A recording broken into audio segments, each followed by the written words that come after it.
Hello and welcome to the Pedders Suspension and Breaks Outer East Football Netball Show, brought to you by Gameface. I'm Matt Miller, and joining me in the studio is Adam Brogdon and Steph Barkers. Good afternoon, Steph and Adam. Good afternoon. Very excited to be here. Yeah, good afternoon, Aiden. Good afternoon, Steph. It's an exciting one. I wanted to start, before we get into anything, I wanted to point out we do excitingly have some premiership trophies on the desk. We're not too far away. There are junior grand finals this Sunday, and thank you so much to Ultimate Awards and All Trophies for making up all our premiership cups. We go first grand finals coming up for the season this week, and we will bring you also all the latest news from across our competition. Interview with officers Nathan Allen and Antonio Quach. We have Collingwood's Georgia Knight in the studio today to chat about the upcoming AFLW season and living her dream. Plenty of news across the Yarra Valley Water Junior Football competition, with our first grand finals taking place this weekend. We review last week's Match of the Round results, give you a Match of the Round preview for this weekend between Pakenham and Warburton Millgrove. And, of course, a huge thank you to Pedders Suspension and Breaks, partner of the Outer East Football Netball Show. Well, first up, making news this week, Pakenham Reserves playing coach Matt Viano has kicked his 100th goal on the weekend. Congratulations on reaching an incredible milestone. Check out the vision.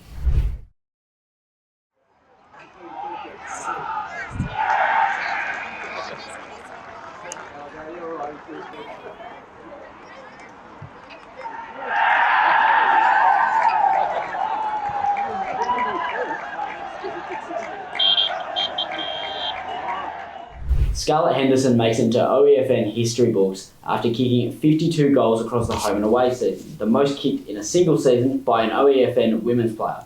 Scarlett broke the record earlier in the year when she reached 47 goals, but has played more matches since then and has officially set the new record at 52. We'd also like to acknowledge some massive milestones this week. So Woori Alex Joel Adams plays game 350 this Saturday, which is an amazing achievement. While the Pakenham Lions have several milestones to celebrate this weekend, including Izzy Walker, Charlotte Hooderlin and Rachel Mann playing game 100, Eliza Molino playing game 150 and Caitlin Jones playing game 200 on Saturday. We'd also like to congratulate our Coach of the Month winners for July, and thanks to SSA Sports, these coaches have won a $100 voucher to spend on new equipment that can help them at training and on game day. So thank you so much, SSA Sports. Our winners for this month in the juniors is Murray Holmes from Gembrook Cockatoo. For unders netball, it's Isabella O'Shaughnessy from Rock. Under 18s footy, Jack Lee from Warburton Millgrove. Open netball, Caitlin Black from Mount Evelyn. Women and girls, Jess Kennedy from Yay, and senior footy, Nick Adam from Wandon. Congratulations also to our volunteers of the month for July. Thanks to Rochford Wines, these volunteers have a $100 voucher as a very small way to say thank you for their contribution to our competition and your clubs. The juniors volunteer Cherie McDonald from Woori Alec, and the seniors volunteer Lucy McRae from Thornton Eildon.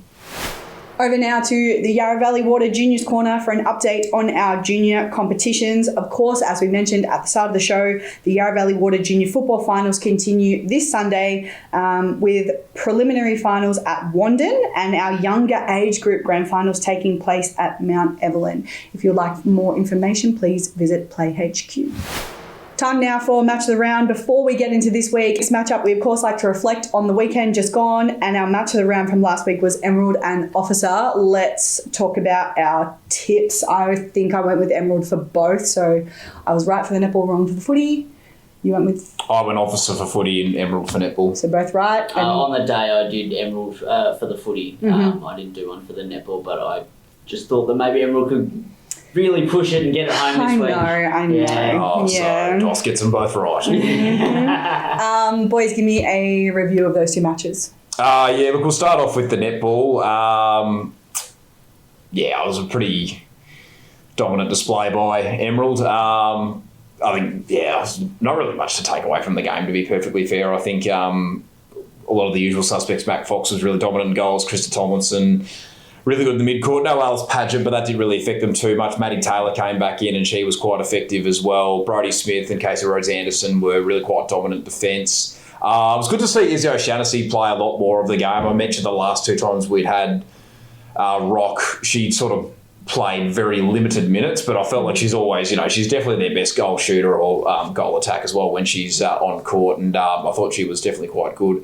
Leah Bibas was, I thought, pretty good when she was on court for Officer, but Yeah, I think right from the get-go it was just Emerald's game. They're trying to get that third spot on the ladder, and they certainly played like it. So they're still currently sitting in fourth, but they do get to face Monbulk again in a couple of weeks' time. So, they should have a good chance if they can win that game. And they're heading across the footy. It was a tale of two halves. I think Adam would probably agree with me on that because it was really contested and slow in the first half. And Adam actually made a comment, which I agreed with at halftime, that a 7-point margin that Emerald had felt like quite an effective margin. But then Adam, to be fair, Officer just really opened it up in the second half. They really did. I think they worked out how wide their own 100 Yeah, correct. was. Yeah, so, exactly. They were playing the first half like it was wet weather football, which we had the pleasure of watching earlier in the year. Yeah. And that day was just pouring down with rain between these two sides. But it looked very similar, just really small, contested, like grabbing it around your ankles footy. And then they just worked out how to play on a wider ground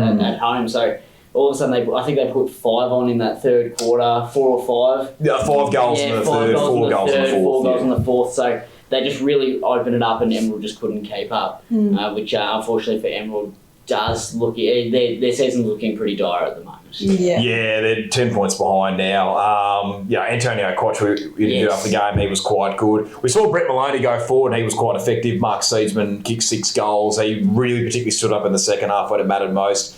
For Emerald, Dave Johnson, I spoke with him before the start of the game, and then you could just see the steely determination in his eyes. He knew how important the day was, and he really gave it everything, particularly in that first half, the intensity that he brought. And his team really followed him as well. The defensive intensity that Emerald brought, they were ferocious at the contest, and unfortunately they just sort of couldn't keep it going in the second half, and that's where Officer opened up the game. And it was just a bit of an almost day for day, 3 goals, 5. It could have been a big bag of goals, but he just...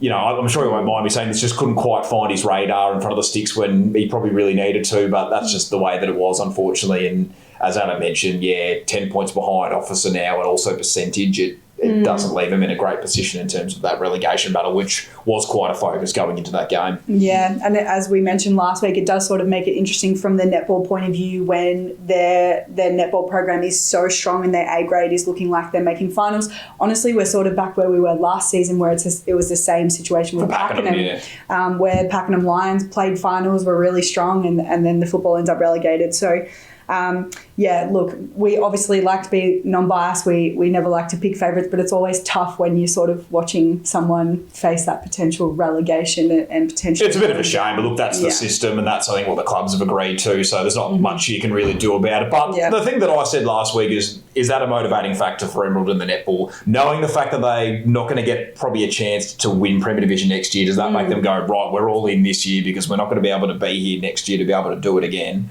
Is that a motivating factor? Can they use that? That's the thing, I think that's one thing to maybe think about, because unfortunately that's the way it looks at this stage. Yeah. It's not mathematical impossibility for Emerald to avoid relegation, but they do have a tough draw coming home. So, funny things have happened. Let's just put it that way. Yeah, exactly. All right, well, let's move on now to this week's match of the round.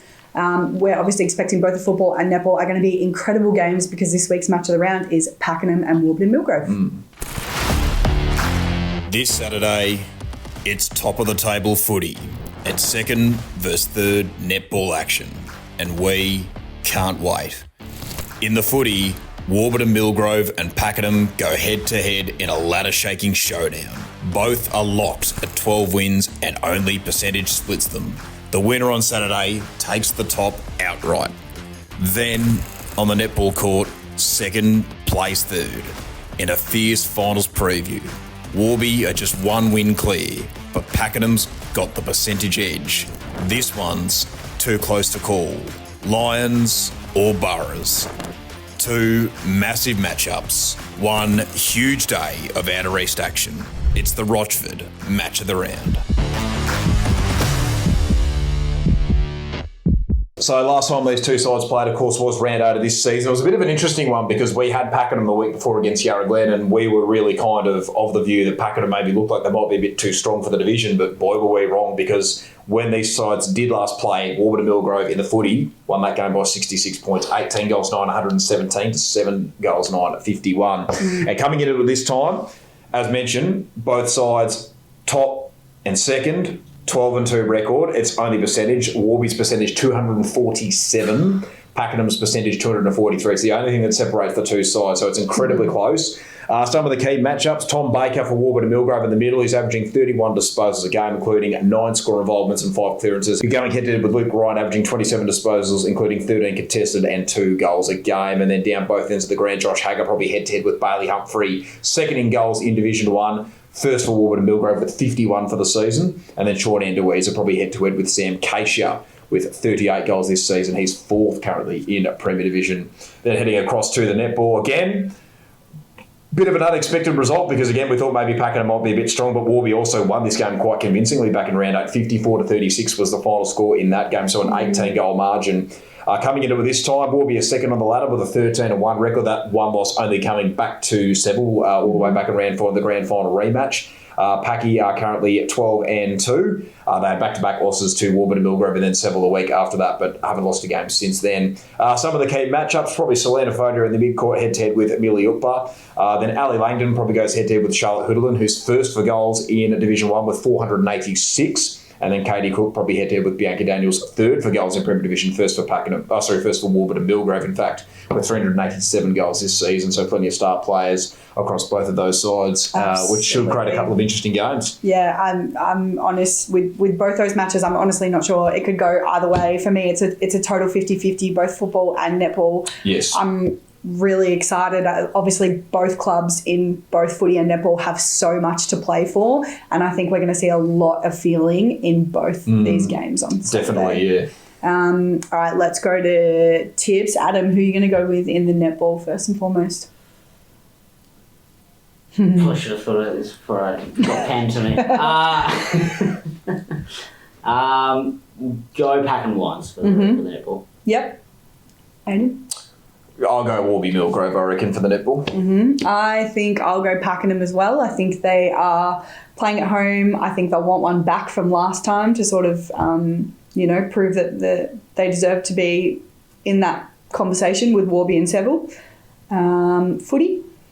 Going to go Warby as well, I think. Despite it being on Pakenham's home ground, and I don't think Warby have probably ever played there before, but I just think, this Warburton Millgrove side have made a pretty stern stuff, to be perfectly honest. I think they'll figure out the conditions because it can get quite windy down there, but I think they'll know what to do, and I'm going to back them to get it done again against Pakenham. I agree with you, Aiden. I think Warburton Millgrove are going to get the win. I thought they were played really well the few times we were watching this season. Like you said, made a pretty strong stuff, like really good side, pretty solid. So I'm going to back them this week. And they're so well rounded, aren't they, Adam? I mean, in the midfield, in the forward line, in the back line, they've just, as I say, they've got the cattle, really. I think, they're a really good side. And, for me, they're definitely my premiership favourites. As close as Division 1 is, I think, they're just such a strong team across the board. Absolutely. I am going to agree with you guys. I'm going to go Warby as well. I think it'll obviously be a very good and a very close game once again. But I do think, Warby are probably my front runners at the moment. Too. In saying that, I wonder if Pakenham might feel that pressure that because they've come down, that they should be the top of that conversation and they should be premier. So whether that pushes them or not, I'm not sure. But either way, this is going to be really exciting. Sure is. This week's Local Footy Hub match is available to all our Local Footy Hub subscribers, and that game is between Emerald and Monbulk. And of course, our women's finals start this Saturday with 2 qualifying finals and 2 elimination finals being played at Alinda Recreation Reserve. So before we move on, let's take a look at our community predictions. First and foremost, match of the round, footy, Pakenham versus Warburton Millgrove. Match of the round, netball between Pakenham and Warburton Millgrove. Local Footy Hub, Emerald versus Monbulk. The women's qualifying final, Warburton Westburn versus Wandon. Women's qualifying final, Mount Evelyn versus Upway Tacoma. Women's elimination final, Hillsville versus Alinda Ferny Creek. Women's elimination final between Emerald and Yea. Just like we're confused about match of the round, so are our audience. So as we just run the community predictions there, Pakenham versus Warby in the footy. It's 51-49 on who's going to win. And in the netball, it's a straight split 50-50. So very exciting. Since 1950, Pedders have understood that every customer's journey is different, but our solution remains the same, to get you where you want to go as safely as possible. We believe it's not just the destination that matters, but also the journey, and we are committed to creating better journeys for everyone. So this week we had an interview with Nathan Allen, playing coach at Officer. Yes, guys, welcome back down here for the match of the round. We're here for another pre-game interview with playing coach for Officer Nathan Allen. How are you, mate? Not too bad, mate. Obviously, last time you played them earlier on in the season, tough conditions that was, weren't able to come away with the win on their home deck. What's some of the lessons that you took away from that game, though? Obviously, it was tough conditions, so it would be hard to assess at the same time. Yeah, it's almost a different game, isn't it? But they were just really strong at the contest, and then their run and carry just really got a hold of us. So we've sort of highlighted that we just can't let them run and do what they want, so to make it hard for them to play their game. Yeah, and you've got some really crucial wins late in the season. What have you seen and really toned in on to be able to be into those games against some really strong opposition as well? Yeah, it's just been consistency. We've been able to put 4 quarter efforts together over this back half of the year, whereas the front half we'd play sort of 10 minutes a quarter, we might play a quarter or two, and then we just drop away. So the consistency at training has then led into games, so it's been really nice to see. How have you found coming over to officer from Minion? How have you found the transition over here? Oh, it's always hard early, meeting 60 new blokes. We got that many on the track, and it's just new faces, new structure, and just been teaching. So it's been really nice. It's always a good challenge, but now that everyone's sort of on the same page, now it's time to get to work. What gets it done out there today? Well, it's just playing our way. We use our strengths, use our run and carry, and as I said, just be strong at the contest so that they can't sort of have their way with us. Well, thank you for your time. Best of luck out there today. Thanks, mate. Spoke with Antonio Quach from Officer after their round 15 win over Emerald. Well, joined by Antonio Quach from Officers senior side after a very crucial win over Emerald in round 15. Antonio, must feel a bit of relief getting a bit of breathing room and potentially avoiding relegation. Yeah, no, it was definitely from the start. That was definitely in our minds, but towards the end of the game, once we, peeled away a little, definitely relaxed, which was good. Was that spoken about at the start of the game, the importance of winning this one and getting that sort of break on Emerald? Yeah, I think it was something that we didn't want to mention necessarily. You want to keep it out, but then we did mention it and everyone's aware at the end of the day. But yeah, at the end we won, so it's the main thing. Yeah. What were some of the messages coming into today's game? Just focus on playing the brand that we want to, like it always is. I guess I feel like sometimes we can play one type of game which is totally different to the other, which is why it's so important to just play the way we want against a side that we think we should beat, which we did, which was good. Yeah. We noticed Emerald really brought a lot of defensive heat in the first half. How were you able to negate that, and then how were you able to wrestle back the momentum in the second half? Yeah, I think one thing from that is we've found it hard this season to change the momentum once it's going. So from the first sort of quarter, we were sort of trying to fix each other's mistakes, which is why everything sort of went bad. But then towards the second half, we sort of just focused on what role we have to play, each individual, and then we played as a team, which was good. Speaking of individual roles, mate, it feels like you're absolutely everywhere. We see you go forward, play half back, and then run into the middle. How's that sort of decided week to week? Yeah, well, it's changed throughout the season for sure. I've played a few different positions, but at the end of the day, just got to do what I can and help the team. So. Yep. What are some of the messages to finish off the season? What are some of the goals? Yeah, I think just play the way we want. Like I said before, I think it's about not worrying about who we're actually playing, not worrying about our opposition as much. Just play as good as we can. If we, play our brand and then we lose, and that is what it is. But yeah, that's the main thing. Antonio, thank you so much for joining us, mate. Good luck for the rest of the season. Thank you. Cheers. And our in-studio guest this week is Georgia Knight, the former Monbulk player who is going into her first AFLW season with the Pies. Okay, well, I'm here with Georgia Knight, obviously a former Monbulk player, now at Collingwood, heading into her first AFLW season, which is so exciting. Thank you so much for coming and being here today. Thank you so much for having me. Oh, no problem at all. We really appreciate it. Now, tell me where you've come from. It's like straight from training to this interview today. Yes, we have. Yep. How did that go? Good. It was one of our light days, so lots of recovery today.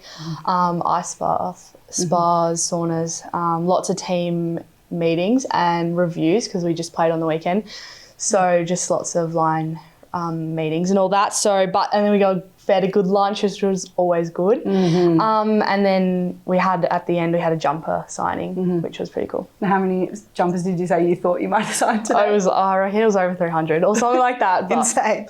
Yeah, crazy. But so cool though, so cool. Yeah, no, it's fun. Now I want to go back to the first time I ever interviewed you. It was pretty much straight after the draft, like maybe a couple days later. Obviously very high on emotions, very excited, the whole I'm going to get to live my dream.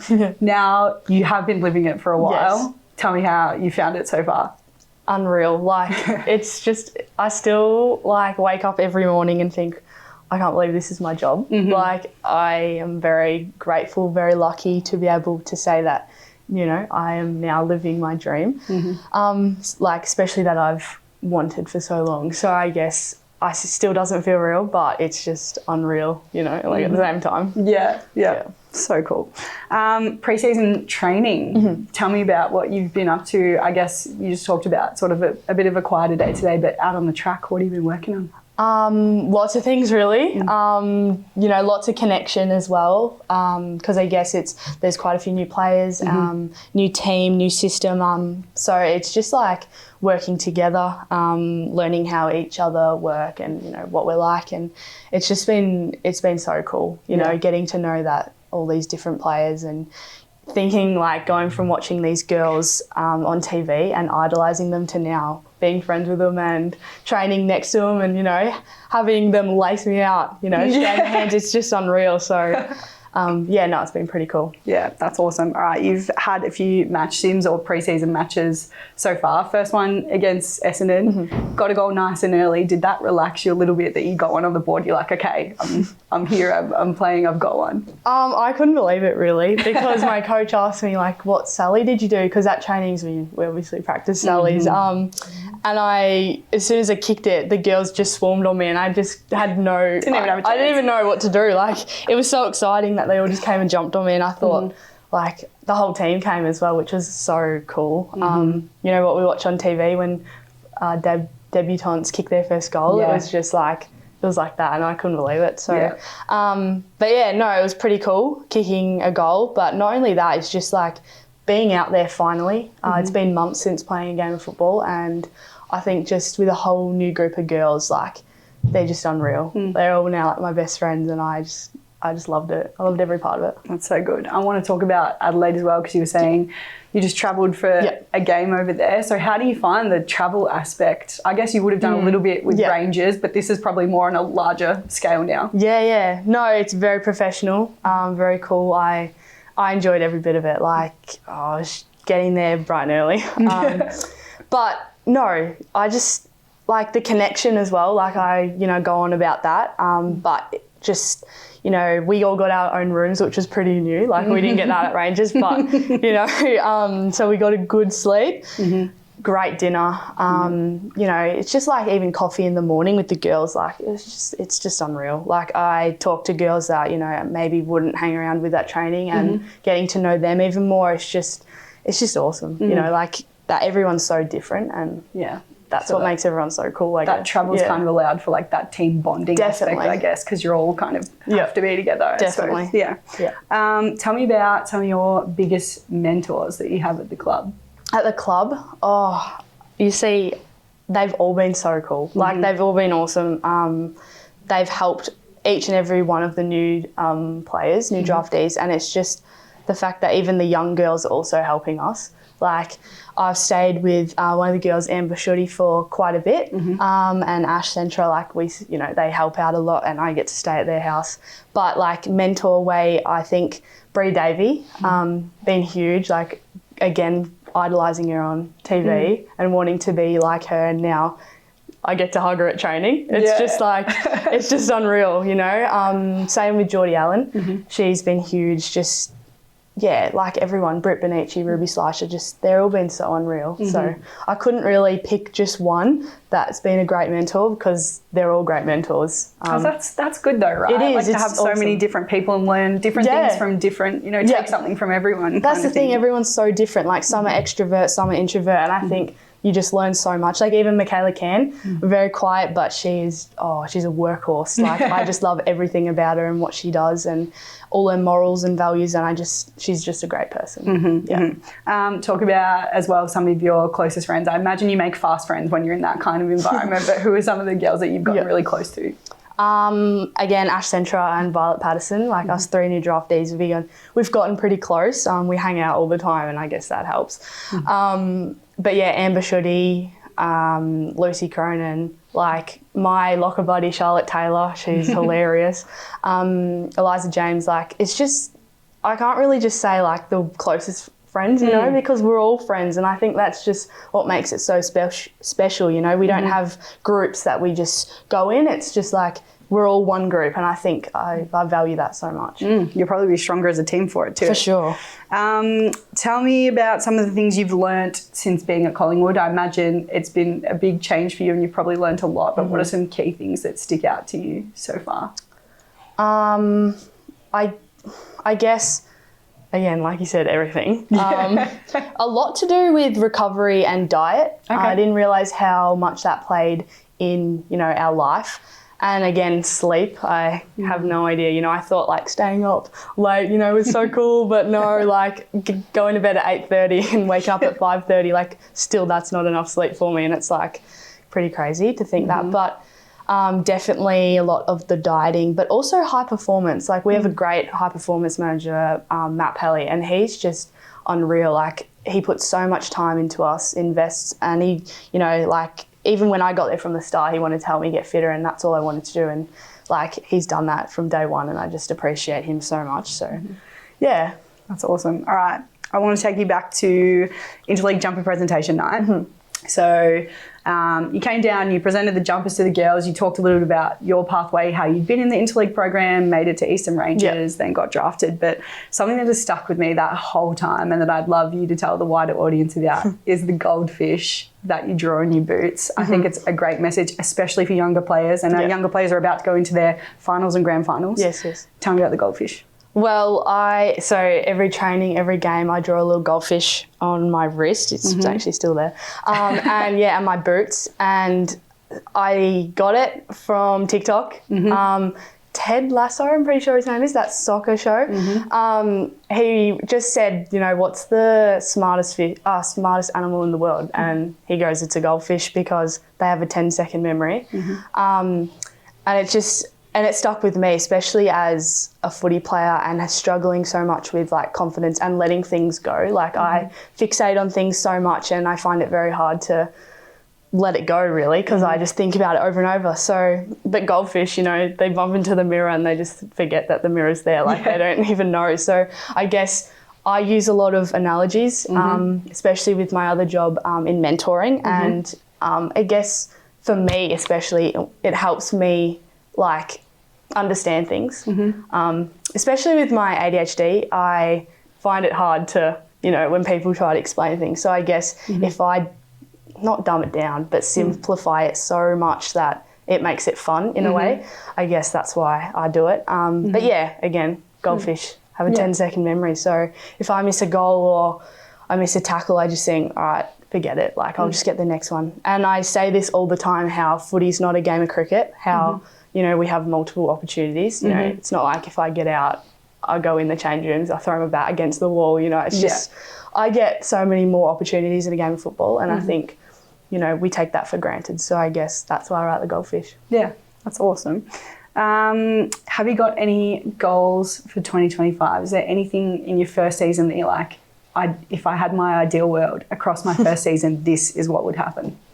I want to play a game, but I don't just want to play one game and get dropped. I want to consistently play and, I'll come in when I'm ready. Who knows when that will be, but I'm working pretty hard with the coaches and they're giving me lots of feedback and I appreciate everything they help me with. So hopefully I'll come in when I'm ready and I, will continue to play. And like, I guess we talk about having a 10 or 15 career, like year career. I don't want to play one game and, who's Georgia Knight? Oh, she got delisted, that's what I really want to work towards. So no matter how long it takes, like that's my goal. Yeah, awesome. Yeah. And then when I first interviewed you as well, and I think Grace sort of said the same thing. So Grace, obviously another one of our players, all in Defendy Creek now, Essendon. Yeah.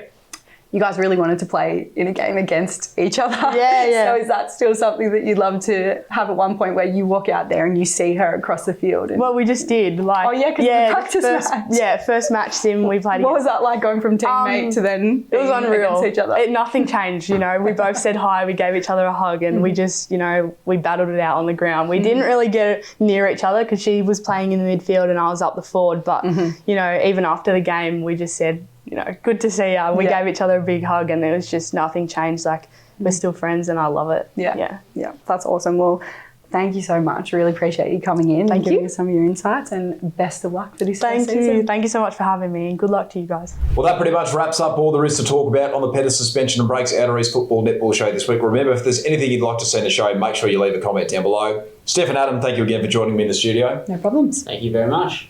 For all the viewers out there, don't forget to get your game face on.